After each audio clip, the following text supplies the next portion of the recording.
それ自体にもそのなんか作る喜びみたいなのがあって、でできたものを見てなんか裏切られる感じもいいなって思ってますね。技術がないことっていうのも一つのそれ考えるきっかけになって、また他の人とは違うというか作り方ができるんじゃないかなと思ってますね。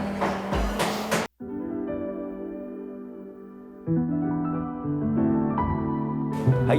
ピックアップアーティスト in 京都、今回ご紹介させていただくアーティストは清水幸三さんです。よろしくお願いします。ご紹介お願いします。はい、清水幸三さんです。清水さんの絵は個人的な出来事が主題になることが多いが、その描き方にも折り目正しさと湿ったユーモアの両方が顔を出す。いくら生めかしい物体を描いていてもドロドロにならない、そんな不思議な力を持ち合わせている清水さんの作品です。ここのエピソードについてご本人もステートメントを書かれていて、それがちょっと面白かったのでぜひ伺ってみたいなというところで。そう、ちょっと変な友達がいてというか、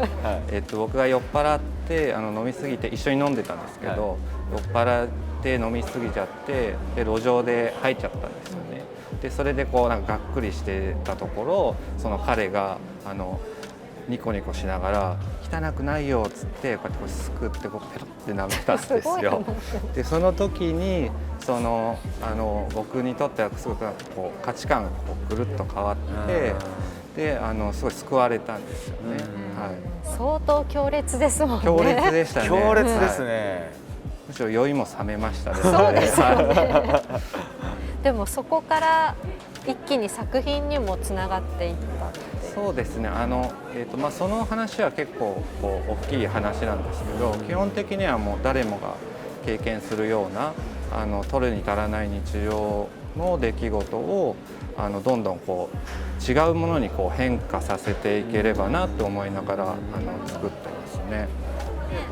一応これがですね、こっち、はい、が彼が舐めた舐めたことを、作品化した、はい、モチーフに作っていて、でそのタイトルは「リッキング・ボミット」っていう、はい、一応そのまま本当ヘドを舐めるなんですけど、一回紙粘土でこう作るんですね。その自分の記憶をもとに作って、でそれをそのまま描くというよりはいろんな視点からこう見てヘドを舐めるっていうことからどんどん遠くなるような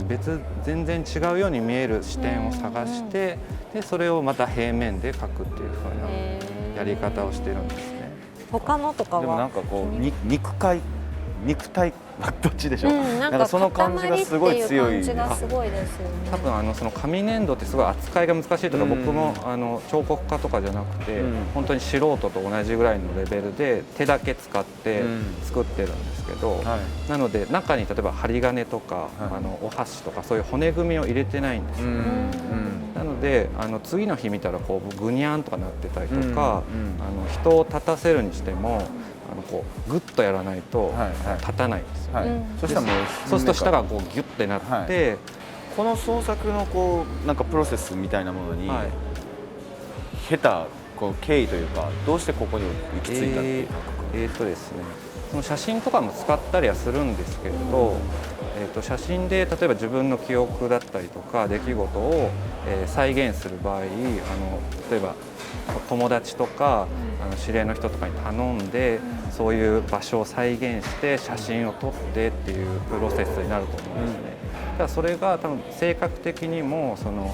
こう人をまとめてやるっていうのがあまり合わなくて、でどうしようかなって考えた時に紙粘土使ってみようって思って作ってみたらすごい面白くなんていうか扱えるとか、自分も想像していないイメージというかそういうものができたので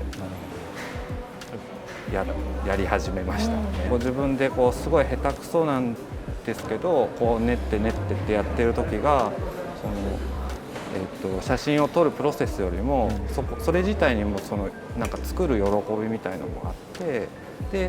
できたものを見てなんか裏切られる感じもいいなって思ってます。こっちはその複数の出来事をこう粘土でちょっと組み合わせて、それで組み合わせることによってまたそれも別の意味というか、物語とかがこっちも粘土なんですか？こっちも粘土を作ってますね。作ってるんだ、それぞれみんないろんなこうアウトプットというかね、自分の思いの伝え方ってあるけど、清水さんの場合はこのプロセスを経るってことですよね。そうですね、ちょっと迂回してフランシス・ベーコンとかだったらもうそのままキャンバスでやるところを僕は迂回して、そこは技術的な問題とかもありますけど、技術がないことっていうのも一つのそういう考えるきっかけになって、また他の人とは違うというか、作り方ができるんじゃないかなと思います。これはそのオンライン、ミートヤトのオンラインで出していただける作品、はい、これもなんか、これも単純ですね。2人の人間がこう寝ているところを、なのでどっち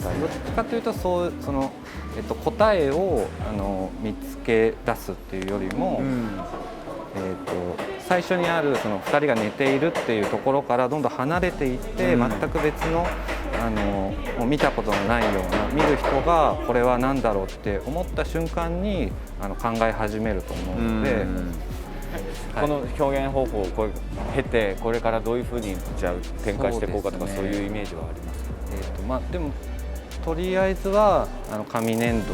を